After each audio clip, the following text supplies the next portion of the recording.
We have breaking news. This is Millie Weaver, and right now in El Paso, Texas, people are grieving as a multiple shooting, a mass casualty has happened. Around 18 people are being reported as deceased following a mass shooting, and that includes 30 more people who are reporting injuries. Now, they're saying that at least 4 children have been killed in this mass shooting. However, some locals are saying that the death toll could be more accurately at 22, and we could see more people, we could see that number rise as the day continues. We know that the hospitals are booked out right now. They are full, and they're just doing everything they can to handle the situation. And right now, local authorities are urging people to go and donate blood. Now, they're saying don't go to the hospital to donate blood. They have a location for that. And, you know, this is what is happening right now in our country. We have such a politically hostile situation in our country, but we do not know the motive of this shooter yet. We really don't know too much about him. Police have released an image of the suspected gunman. It looks like a security camera image of him as he is walking into Walmart. The police originally were saying that there were multiple shooters. That's what reports were saying. But now they're saying that it looks like there's just one shooter.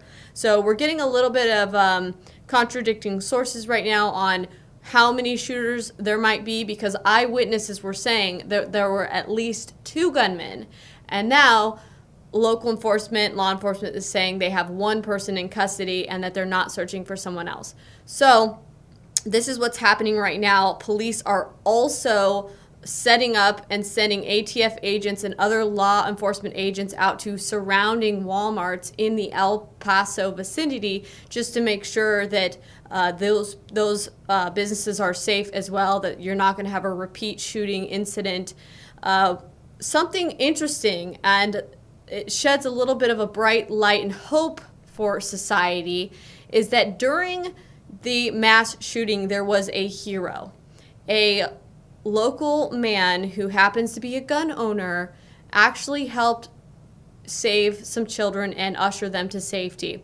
Now, this man's name is, let me see, let's pull it up. I'm going to play a clip for you guys of this man talking about what he witnessed, what happened. He was apparently in a Foot Locker. His name was Glenn Oakley, and he was in Foot Locker in the mall, which is right next to Walmart, when some young children, terrified, came up to him and said that there was a mass shooter, and this was his response. So let's go ahead and hear from Glenn Oakley. A little kid runs in and talking about it's an active shooter in Walmart, but being the guy that works there, we're just like, he's a kid, so we didn't believe him. So I walk out the mall, go to Foot Locker, I hear pop, pop. I got my lights carried, so I pulled my gun out, and I just started hiding. They closed the Foot Locker, and some people in there, they were so scared they just lifted the cage and they just dipped. So I ran with them, and I just tried to make my way to the parking lot. And I see a whole bunch of kids just running around, you know, without their parents and stuff. So I got my bag in my hand. I'm trying to pick them up as many as I can, just run out. But they're so, like, you know, anxious. They're like jumping out of my hand. So ain't much I could do for the kids. So I just made my way out. And when I got out, I guess one of the cops thought I was a shooter or something. So I had to like show him my clip and stuff, show him it was still full. I got my license carried. He said I was fine. Go out. I called a friend, told him to come pick up my gun. And I'm here now, but it was just a whole bunch of kids up in there. I'm sorry, I'm shaking. But it was a whole bunch of kids in there. And I just hope nothing happens to the kids, because they were out their parents and stuff. I tried to pick up as many as I could and bring them out with me. But now, Glenn, obviously we've heard about stuff like this happening across the country. You being in a situation where you're seeing it here in El Paso, like, how does that make you feel? Shit, I'm in the military, so when I hear gunshots, I just think to pull, you know, take cover, save whoever I can. But I was just so worried about those kids, man, because ain't no telling. Because I heard it was more than one shooter. I heard it was 4. And I'm just worried about those kids. I wasn't even really worried about. I was trying to pick up the kids, man. I wasn't really worried about myself. So, you know, it just brings back flashbacks of, you know, it's just, I just hope the kids are all right. That's all I'm thinking about right now is the kids. I'm not even worried about myself right now. I'm just worried about those kids. So there's a hero gun owner who just leaped into action, took into consideration the safety of these children who were terrified and scared, drew his weapon, as he said in his testimony, and took them to safety. That's what we need. We need more law-abiding gun owners in America that can carry, and then in the moment where the situation calls for, essentially deploy themselves and act and help society. Essentially, we also have other testimonies that were there were other testimonies that we heard from eyewitnesses that said that they saw and witnessed the shooting. They heard the gunshots, they saw deceased people. There are images out there on the internet of people laying on the floor in Walmart, but we are not going to show them out of respect for the deceased and their families. So there's no doubt that this happened and that this is an issue, okay? But what we're dealing with now is this trend in society where, you know, the mainstream media is going to pump this up. They're going to show at some point this guy's name, his information, the shooter, and the shooter's manifesto. There's already rumors out there that this guy had a manifesto that's circulating around somewhere in the dark web. So I'm sure that'll come forward at some point, and the mainstream media will broadcast this person's manifesto, and everyone's going to get to learn about this person, and he's just going to get the fame he wanted. But are we going to see more copycats if we continue to repeat this cycle where the person gets exactly what they wanted out of the situation? That's kind of what we have to deal with. And does this speak more directly to the mental health issues in society and how there are so many people out there in need of mental health help that aren't getting that? You know, most of the time, these mass shootings happen in gun-free zones. Okay, a lot of times these malls are gun-free zones. So this is not necessarily where the shooting happened, but the shooting happened at Walmart that was right next door, and the police went into the mall and they ushered everyone out. Everyone in the mall had to put their hands over their head and run out of the mall with the police, you know, shouting, "Go, go, go," in fear for their lives. Many of the people that were in the Walmart fled the Walmart and went into the mall. And you could hear the shooting from inside the mall, according to reports. Now, inside the Walmart, there are reports that you have cashiers, Walmart employees that are deceased. They are some of the victims. And it sounds like we have some eyewitness testimony here. Okay, by the mall, by the freeway. So at that time, I mean, he's coming from this side, you guys have to run down. The shooter's that way? He's over here in the other. Let's listen to, there's a video where an eyewitness talks about what he described and what he saw, how, you know, he saw the shooting in Walmart. He you know, saw apparently a woman who had been shot in the head. So let's go ahead and roll to that. Two people were coming out of there, and then I came way back over here towards the cars, and then I started looking over here, and then I talked to another guy that said he saw somebody shot in the head and another lady shot in the head, and her head was like blown away. So there's eyewitness testimony saying that, you know, they spoke to people who were there and they saw people dead with their heads, you know, essentially being shot. So at that point, we knew that there were going to be casualties, but I didn't expect there to be this many. I mean, right now, media outlets are all reporting 18, but local sources are saying it could be around 22 people dead. So let's see what President Trump had to say about this. President Trump actually just tweeted out about 20 minutes ago. He said, "God be with you all. Trump pledges full support for El Paso shooting victims as lawmakers also grieve." So that's what the president has to say about this shooting at the moment. Right now, everyone is just, you know, praying, giving thoughts and prayers. And I encourage everyone who's religious and spiritual out there to please pray for the families that are being affected by this senseless violence. We know that El Paso, the city of El Paso, is right next to Juarez. Okay, and we don't know too much about this shooter as of yet. But I do find it interesting that this happened, this massacre happens right next to the border city of Ciudad Juarez, which was rated the world's most dangerous city in 2009. Okay, so it's a very dangerous city. Why? Because you have warring cartels. Okay, when the cartel war happened between 2008 and 2007, that was because you had the Sinaloa cartel and the Juarez cartel at war fighting over the territory. Why? Because it's a border city and they're fighting over who gets to traffic drugs into the area. And now local residents have been saying, just even last year, they started sparking up concerns that there was another cartel war coming in Ciudad Juarez.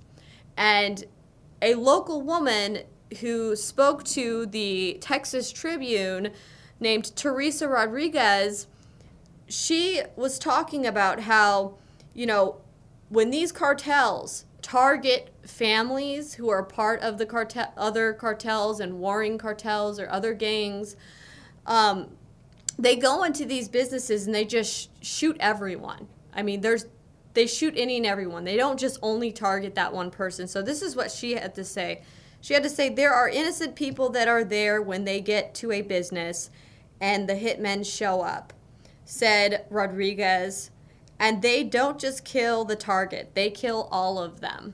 So we don't know, but we do need to take into consideration that this community in El Paso, Texas, is predominantly a Hispanic community. It is right on the border, bordering one of the world's most dangerous cities, Ciudad Juarez, that has warring cartels. So we do need to take that into consideration when we're trying to figure out what the motive might be. We don't know the true intent or motive of the shooter. I do find it kind of interesting that in the beginning, you had all of these eyewitnesses being reported from local news networks saying multiple shooters, multiple shooters, multiple shooters, multiple shooters. Everyone was saying multiple shooters.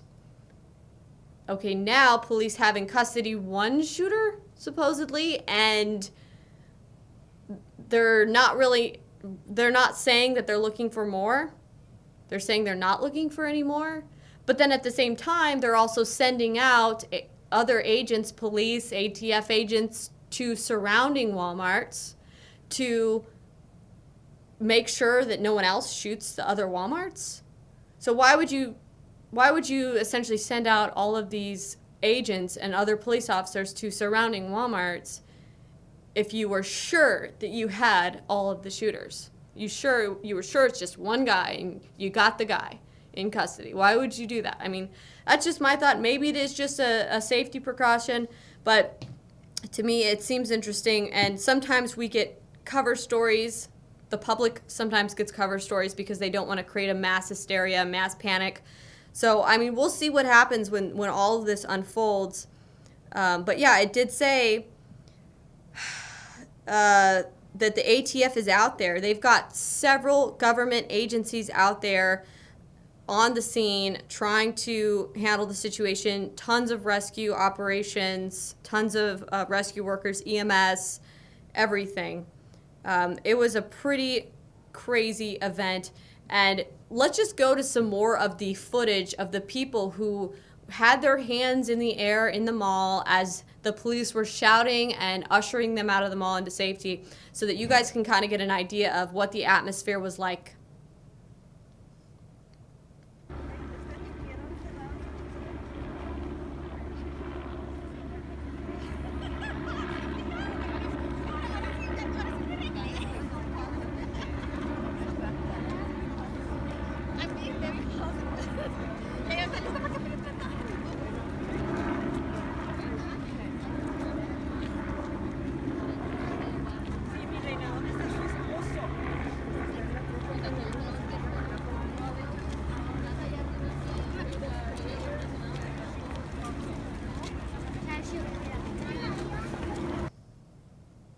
and last name? Brittany Lechuga. Can you spell it, please? Britney Great.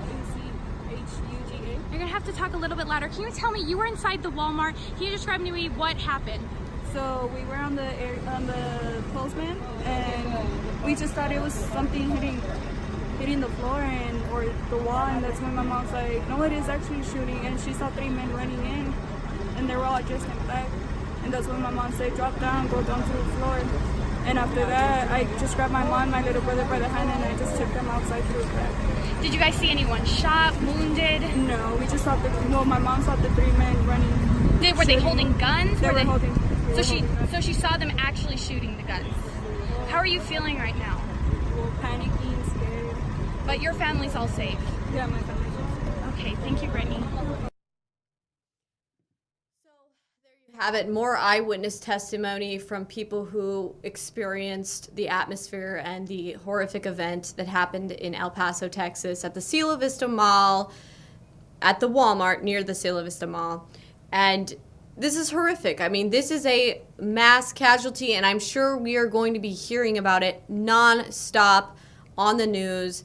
And I can already tell you that the left is going to be trying to use this for their political agenda to try to, again, justify taking away law-abiding citizens' rights to own firearms so that they can protect themselves. What we all know is that these people, they're going to break the law. I don't think that this person would have even cared if Walmart was a gun-free zone. This person would have went in there anyway and shot people. Here's police right now. Shootings, so we are sorting that out.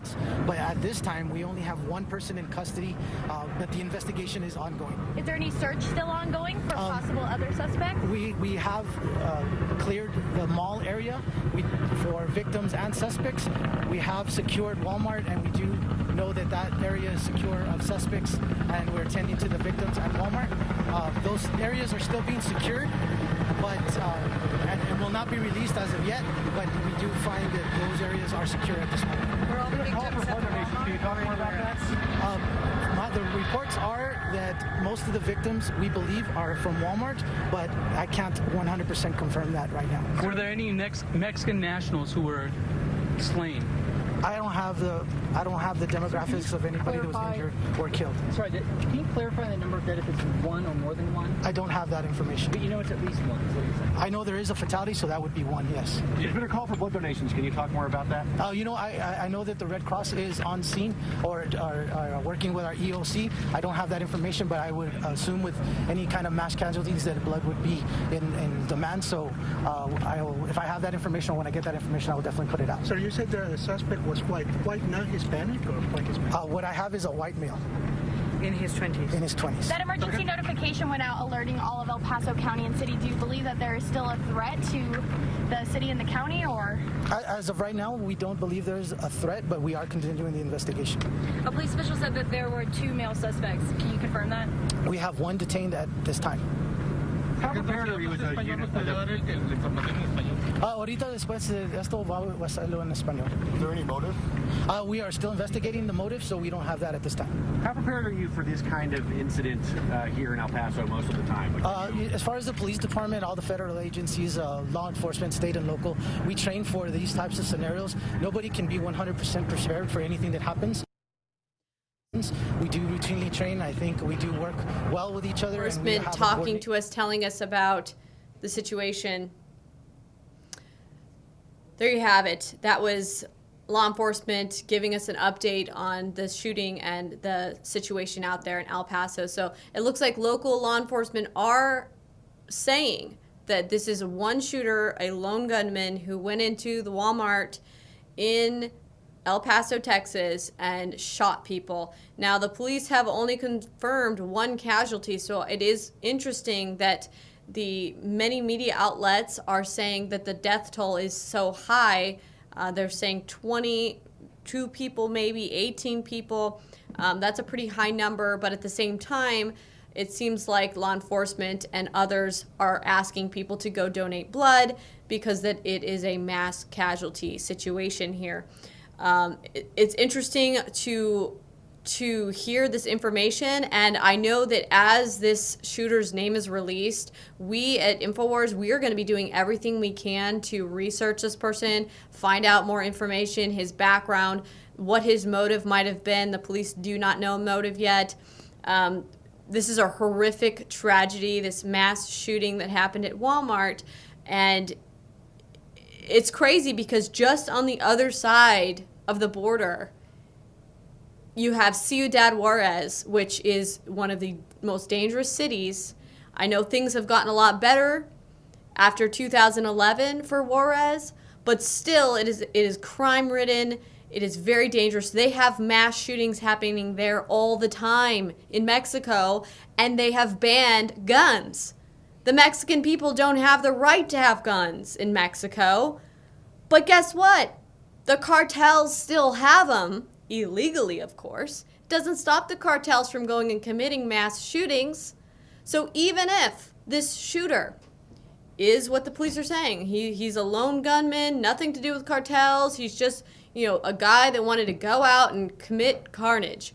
Well, taking away guns from law-abiding citizens is not going to do anything but embolden these criminals.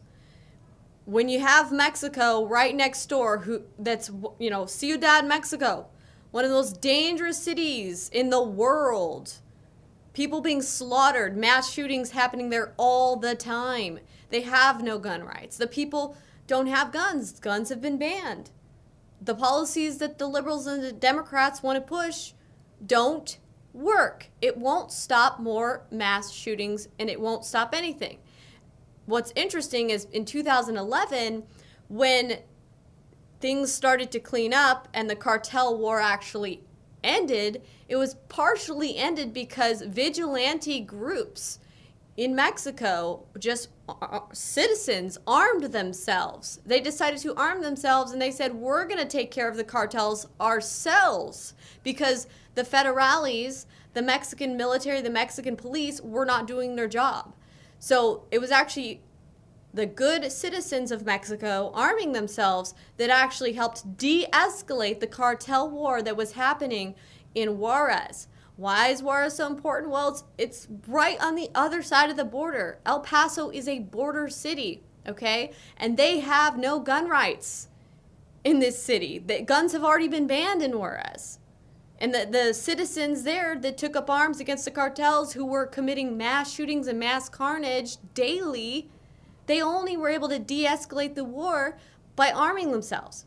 And we saw how even in this shooting situation, we saw Glenn Oakley, who people are now hailing as a hero, because he was an armed gun owner who helped some young children who were terrified during the mass shooting situation where you could still hear gunfire. He deployed his weapon, he took out his weapon, he led them to safety, led groups of people to safety. Why was he able to do that? They felt safe with him. Why did they feel safe with him? Because he had a firearm. And he was a good person that had a firearm that was going to protect them. And they knew that if the shooter were to approach, that Glenn would have a fighting chance in defending himself and the group with him.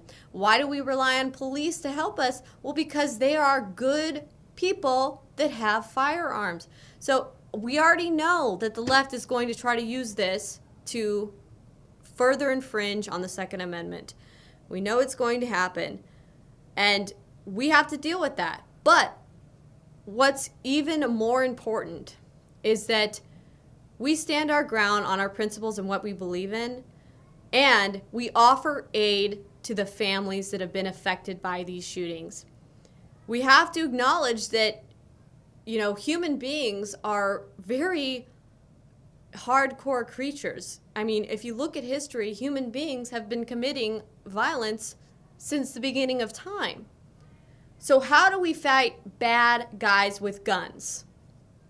More good guys with guns. Walmart has a policy where they allow guns in Walmart. If you are a gun owner, you can carry a gun in Walmart according to their policies. Now, if you're a cashier, if you work at Walmart, many Walmarts prohibit you from carrying yourself. So that means the employees in Walmart, in many instances, are prohibited from carrying themselves. But if you are a gun owner in some place like Walmart, you can carry. If more law-abiding citizens carry, you could be the hero in a situation. We've seen many situations where a mass shooter decided to take out a gun and start trying to shoot people, and he was neutralized very quickly by a law-abiding gun owner. You don't hear about those ones as much. See, the media doesn't give those ones all the attention. The media gives the ones where you have a mass carnage situation where just tragedy, utter tragedy. And that is what happened here in El Paso. I wish that there was a situation where I could say, I wish this was a situation where I could say this never happened. I wish there was a situation where I could say a gun owner was there and he took out his gun or she took out her gun and they neutralized the guy and got him down and he was not able to kill anyone. I wish that was the situation, but unfortunately that's not the situation today. The situation is we have mass tragedy. We have reports of at least 18 people being killed, 4 children.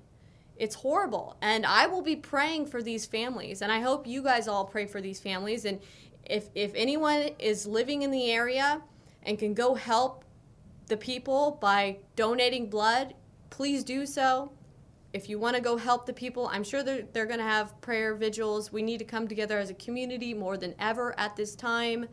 This is a horrific event, and I will just be keeping you guys updated as new information surfaces and as more information about this shooter surfaces so we can break down what exactly is happening, because I want to know more about why this shooter did this. They're saying there might be a manifesto.